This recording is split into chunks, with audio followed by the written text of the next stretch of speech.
It's time for another episode of Gospel Preaching Live, brought to you by the Kearney Church of Christ, which meets at 406 North Clark in Kearney, Missouri. Make plans to come out and visit the brethren, who look forward to seeing you. And now the host of Gospel Preaching Live, Richard Dodson. Welcome to Gospel Preaching Live. My name is Richard Dodson, and each Thursday evening at 7 o'clock and Sunday evenings at 6 p.m., I try to bring a message from God's Word. It is my attempt to edify those who listen so that they may be stronger in serving the Lord, and I pray that this will be the case. If you have any questions or comments, and you're watching on Facebook and YouTube, please leave a comment in the comment section, and I'll do my best to deal with that comment or question. Perhaps you'd like to leave a suggestion on something you'd like to hear, some lesson. I'll be glad to give it a shot. We'll see what takes place, but just let it be known, and I'll do what I can. And if you do like this lesson and other lessons, share it. Our attempt is to let this message get free on the internet and give it free course so that it can go to the whole world and find those who are seeking God's will. So if you agree with what's said, yes, share this. It's God's message, and we want that to go before all men. Now, if you want to contact me a different way, perhaps you're not on Facebook or YouTube, and you're hearing this message, you can call or text me. My personal number is 816-686-9517. That's 816-686-9517. I am in the Central Time Zone. I'm asking that you'll, keep that in mind when you call or text me. But you can go ahead and leave me a message, and I'll try to do my best to respond. Also, you can email me at gospelpreachinglive@gmail.com. That's gospelpreachinglive@gmail.com. So there's plenty of ways to make contact with me if you have a comment, question, or critique, whatever it might be. Just go ahead and reach out, and I'll do my best to respond to you.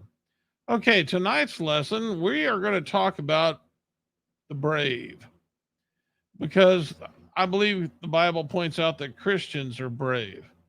They're a brave people, and they have to be brave because of the world that we live in. So I thought we'd talk a little bit tonight about that, about how God's people have always been brave, and that how that's manifested in our world today. Bravery is something that we have to take to heart. We have to understand that there's going to be times we're going to have to face something that we don't like. I mean, we don't want to go through with it. And that's why we have to be brave. I remember when I was a boy, I really didn't want to go to the dentist because the dentist hurt. The dentists have come a long way since when I was a child. Uh, they cut the pain down quite a bit, but when I was a child, it could hurt. And I can remember my father telling me, "You're going to have to be brave. In other words, you're going to have to do this. Go in there and face it. Just be brave about it." Well, that's exactly what a Christian has to do. There's going to be times when a Christian has to be brave in trying to obey God. And again, they're going to have to face something they may not like as Jesus dying on the cross. He prayed 3 times in the Garden of Gethsemane, "Lord, let this cup pass from me."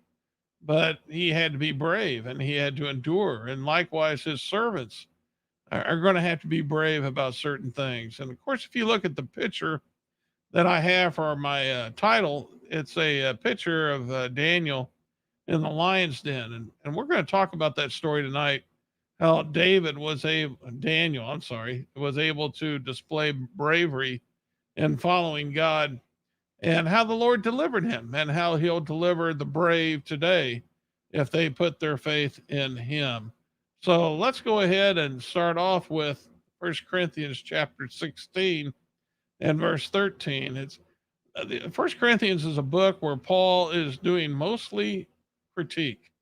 The Corinthians they they were messed up. They missed the boat on many things as we study the book of Corinthians, and we can go from chapter to chapter and find different issues that they were, having to overcome. And so, what did Paul sum this book up by telling them? He said, "Watch ye, stand fast in the faith," and he used this phrase, "Quit you like men, be strong." And and that's a phrase that's used in the New Testament, and it means basically act like a man, be brave.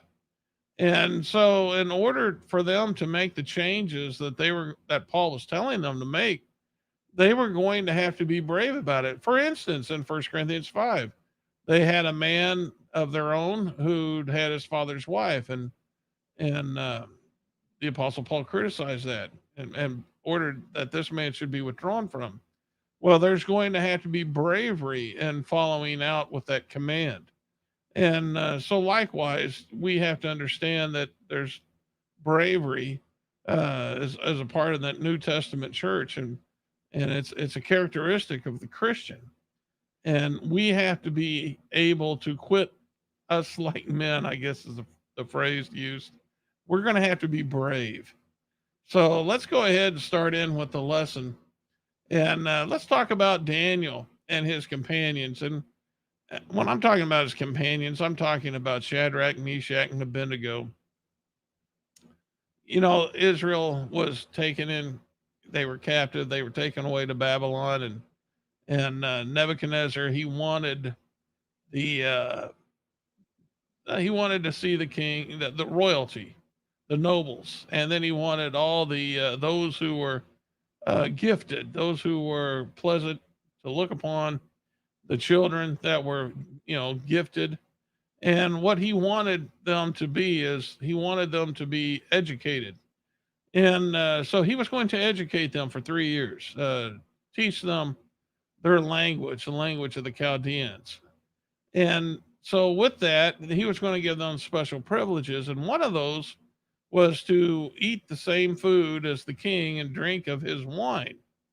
And so that was something that shows how, he was taking um, the very best of what Israel had to offer, and he was going to nurture that. Now, if you look in Daniel chapter 1 and verse 8, we have a passage where it talks about Daniel eating of the food of the king. It said, Daniel, in verse 8 of Daniel 1, Daniel purposed in his heart that he would not defile himself with the portion of the king's meat, nor with the wine which he drank. And therefore he requested of the prince of the eunuchs that he might not defile himself. And of course, the prince of the eunuchs was fearful of the king, because he was fearful that if him and his companions would not, if they appeared not to be as nourished as the others, what might happen to him. And Daniel put his faith in the Lord and said, just bring us vegetables to eat. And he said, we'll see how we look.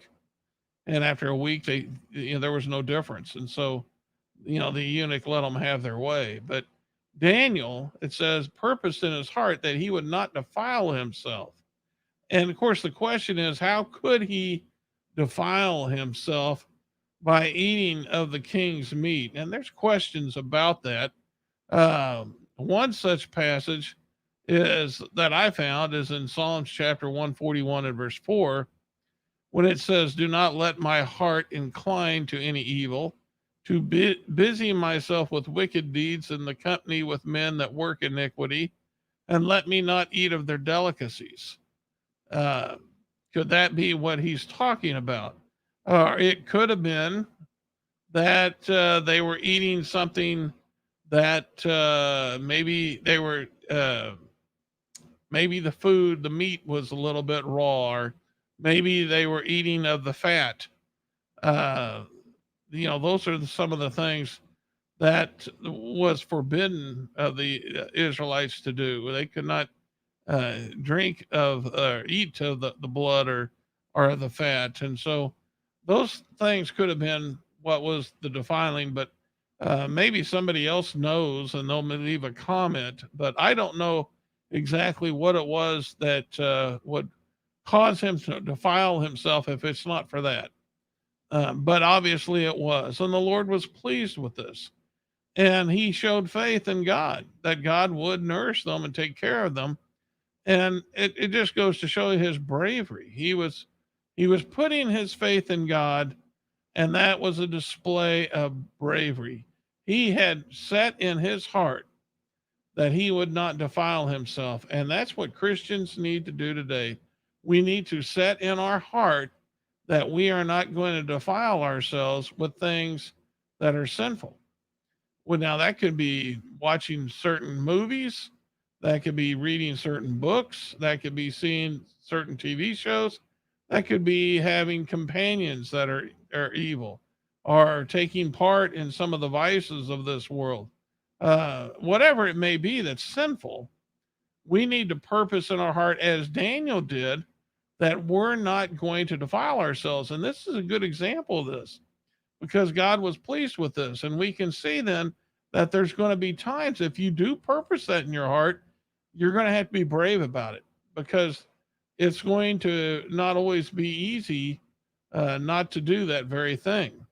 Now, another point we can learn about Daniel and his companions: we have to trust and serve the only true God, as we have been talking about a little bit. Putting our faith in God and Him, the only God. Let's look at Daniel 3:16 through 18. Now, Shadrach, Meshach, and Abednego would not fall down and worship uh, the God of Nebuchadnezzar. They were supposed to do that, and they didn't do it. And so the king was told, and he wasn't happy about it. And so he had the fiery furnace. He was so mad that he made it 7 times hotter than normal. And let's go ahead and start reading in verse 16. It says, Shadrach, Meshach, and Abednego answered and said to the king, O Nebuchadnezzar, we are not careful.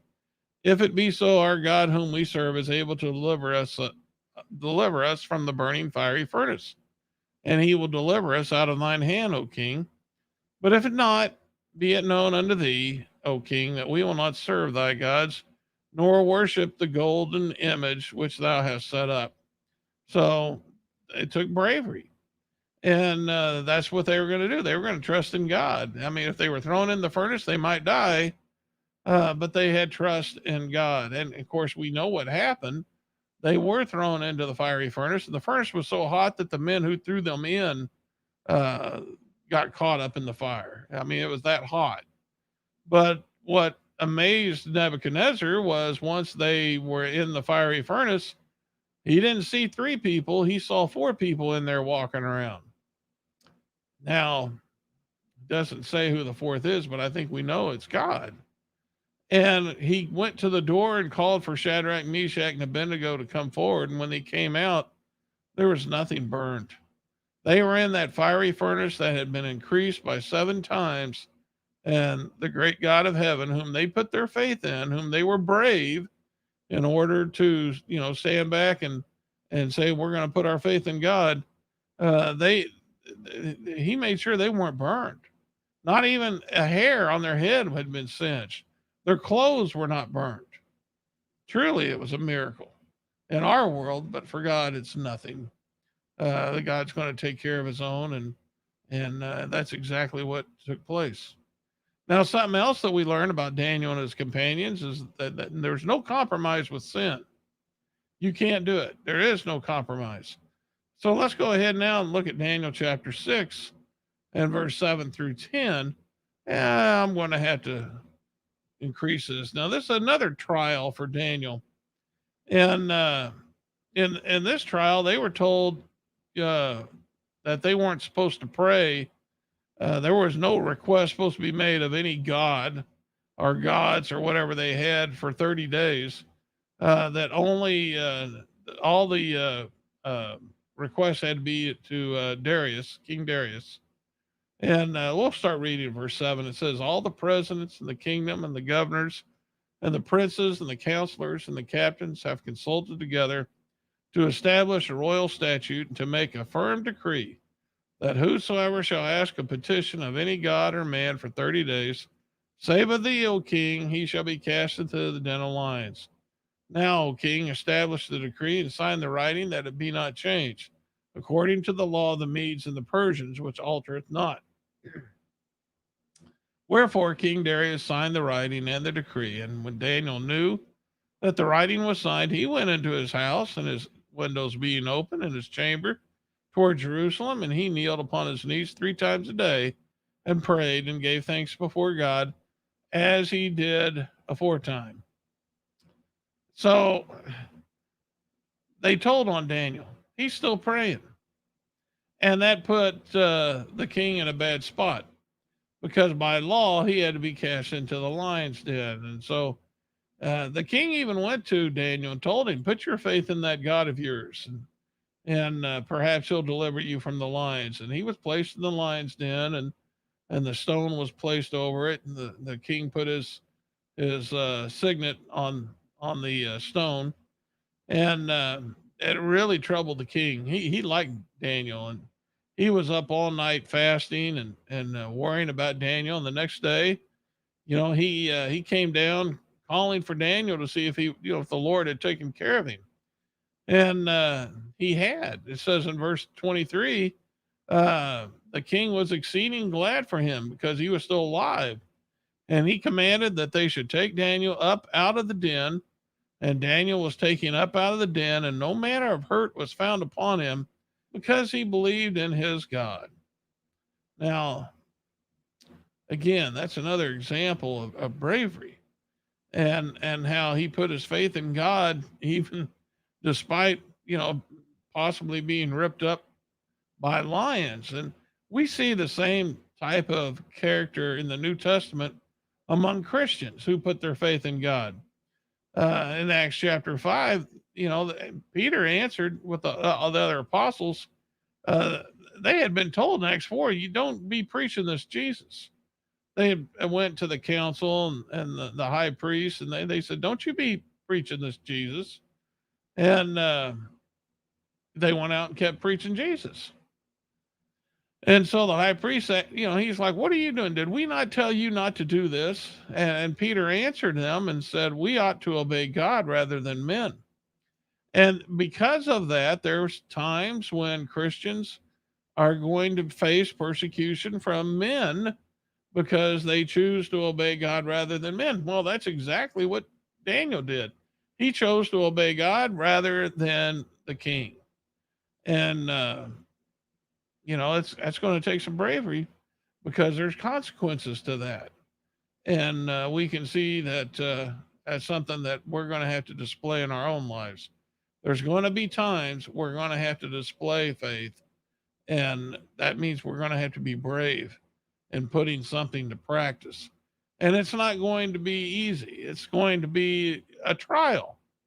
And it doesn't mean it can't be done. It just means you're going to have to display the same type of bravery that successful followers of God have always displayed, whether it be Daniel and his 3 companions, Shadrach, Meshach, and Abednego, or the apostles, or some of these Christians that we read about in the New Testament. In Hebrews chapter 11, we have all those mentioned who are of faith. And as he even says that there were some who were even sawn asunder. They were sawn in two because of their desire to serve God instead of man. And that took bravery. That took a lot of bravery.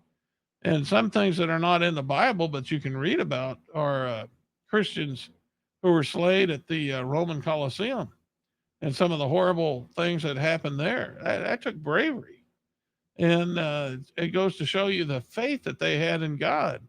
So Christians have to be brave to serve the Lord. They have to be willing to sacrifice everything because everything may be asked of them. So when we're talking about being brave, where is this displayed? How is this manifested? Well, my first point, and there's only a few, is we're going to have to do this in public. People need to see us being tried, and people need to see us displaying this bravery, putting our faith in God. Let's look at Galatians chapter 2 and verse 11 through 14. In Galatians chapter 2, starting in verse 11, says, when Peter was come to Antioch, uh, I, which is the apostle Paul, withstood him to the face because he was to be blamed. Before that, certain came from James. He did eat with the Gentiles, but when they were come, he withdrew and separated himself, fearing them which were of the circumcision. And the other Jews disassembled likewise with him, insomuch that Barnabas also was carried away with their dissimulation. But when I saw that they walked not uprightly according to the truth of the gospel, I said unto Peter before them all, if thou being a Jew, livest after the manner of the Gentiles and not as the Jews, why compellest thou the Gentiles to live as do the Jews? Well, I think probably Peter knew what the truth was. What Peter was failing to do was to show bravery in public. And obviously he was doing what was right before peer pressure was applied. He did eat with the Gentiles, so he knew it was okay. It was only when the peer pressure was applied that he separated himself. And he's criticized for it. And obviously he didn't show the bravery that he was supposed to be displaying. And so we can learn from that. We can learn that there's going to be opportunities when we're in public to display our faith in God, to be brave. And we're going to have to attempt to do that because it might be a situation where it's going to be hard, but we're going to have to be willing to say, Lord, I'm going to serve you despite what other people expect.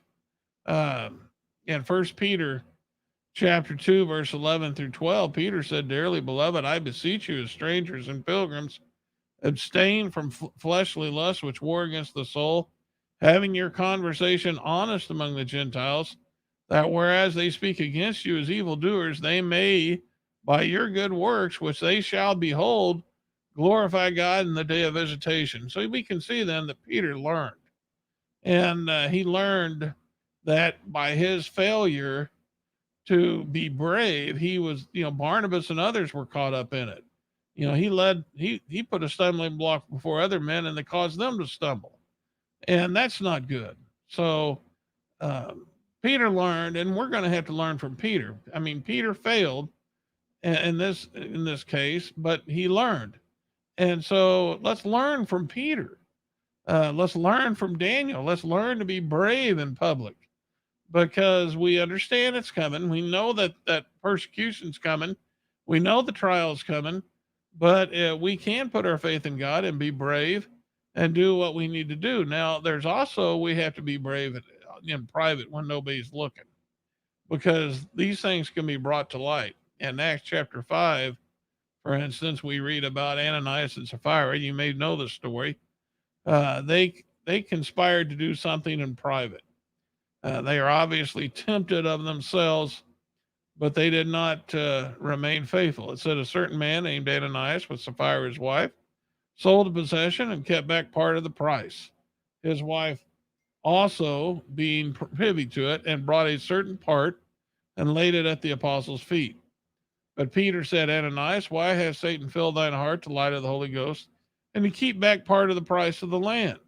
While it remained, was it not thine own? And after it was sold, was it not thy power? Why hast thou conceived this thing in thine heart? Thou hast not lied unto men, but unto God. And Ananias, hearing these words, fell down and gave up the ghost, and great fear came on all them that heard these things. So we can see then that